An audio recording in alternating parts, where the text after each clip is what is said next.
Welcome to the AFR Saints channel, where we provide you daily content on your favorite team, the New Orleans Saints. Do us a favor and hit that subscribe button. Be sure to leave your comments below and smash that like button. Who dat? The New Orleans Saints hit the practice field today. Was day 6. Here was Dennis Allen after day 6 of training camp. The Saints spent part of the day outdoors, part of the day indoors. I thought another good practice. I think our guys are competing. That's kind of the biggest thing I take away from it. You know, we went outside for the early part of practice, get some of that heat. Thought our guys pushed through that. That was difficult. And I thought it really picked up as we came back inside, got some good teamwork in. A couple of just personnel notes here before we get into some of the stuff that DA had to say about Michael Thomas, and we'll hear from Mike Thomas as well. First, remember Trevor Penning last week had a foot injury that kept him out for a day. He's back, which is fantastic to see. I don't know how you could look at that, a guy who missed the bulk of his rookie season because of 2 unrelated foot injuries, and then a couple days into camp has another foot injury. How you cannot look at it and be concerned. But the good news is Trevor Penning has been back out there, and here was Dennis Allen on his development. Still a work in progress. You know, he's a young guy that hasn't had a lot of opportunities, hadn't had a lot of plays, a lot of reps. So he's playing a little bit of catch up in that regard, but he's working extremely hard at it. And like I said before, I think he's miles ahead of where he was when we finished the season last year. But yet, you know, there's still a lot of things he's got to improve on. I would love to know, and we can't know this, but I would love to know what Trevor Penning's role would have been a year ago had he not been injured in the preseason. Had he continued his development, would he have emerged as a starter? We don't know the answer, but when you hear Dennis Allen say he's light years ahead now of where he was at the end of the season, that makes sense because he went through camp, he was injured in the preseason, and then missed the bulk of the season, and then returned and got hurt again. So naturally, you would hope that he's healthy and is a year removed from last year's in his second training camp, that he would be further along in this training camp than he was after starting and stopping like he did a year ago. But I'm going to continue to say this. We spent a lot of time in My Hands in the Air. We spent a lot of time looking at tight ends because it's fascinating about Jimmy Graham. We've spent a lot of time talking about Jake Haener because he's a young quarterback and he's turning heads a week into camp. So there's a lot of storylines that are interesting and more interesting. But as far as the success of the 2023 New Orleans Saints, Jake Haener is going to have nothing to do with that.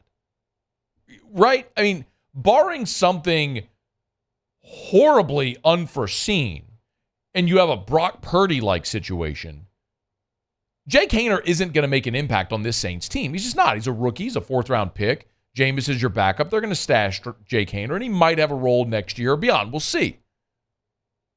The success of this year's team, Trevor Penning has to have a major role on this team.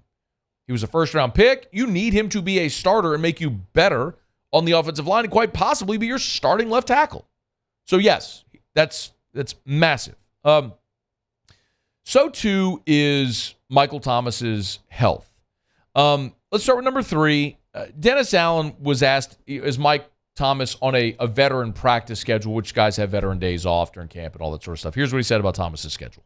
We've got, like I talked about early in camp, you know, I think there's a number of guys that we have some planned limited practice days, some planned extra days off. And so, look, we got a plan for Mike. I think he's been doing a good job, you know, going through that plan and trusting in what we're doing. And I think every day you see just a little bit more improvement out of him, more and more confidence, and I think it's been good to see. Totally fine with that. I don't need Michael Thomas in training camp. I don't need Michael Thomas in the preseason. I'm sitting here talking about Michael Thomas, and I understand why he's interesting. This is a guy who was the NFL Offensive Player of the Year, and then he hasn't played in 3 years. He signed a $100 million contract. A year after that, had the best season for a receiver in the history of the NFL, and then subsequently hasn't played for 3 years. I get why he's interesting. I also don't care at all today. I don't care today. I'm not going to care tomorrow. I'm not going to care in any of the 3 preseason games. I'm only going to care week 1, week 18, and what happens between the two. As for Michael Thomas, he was asked point blank, are you 100%? Here was his answer. I don't really know what your 100% is. I'm always chasing perfection and trying to, win every rep. I'm a competitor. I don't prepare to lose. I prepare to execute and make the play. So it's a process. It's a learning process. But the good thing about the Saints, we have a lot of great competition on the other side of the ball. So I feel like it won't take long. But you got to get in the groove. You got to get some things down. But with the coaching and the players I'm surrounded by, I'm not really worried. I'm just taking it one day at a time.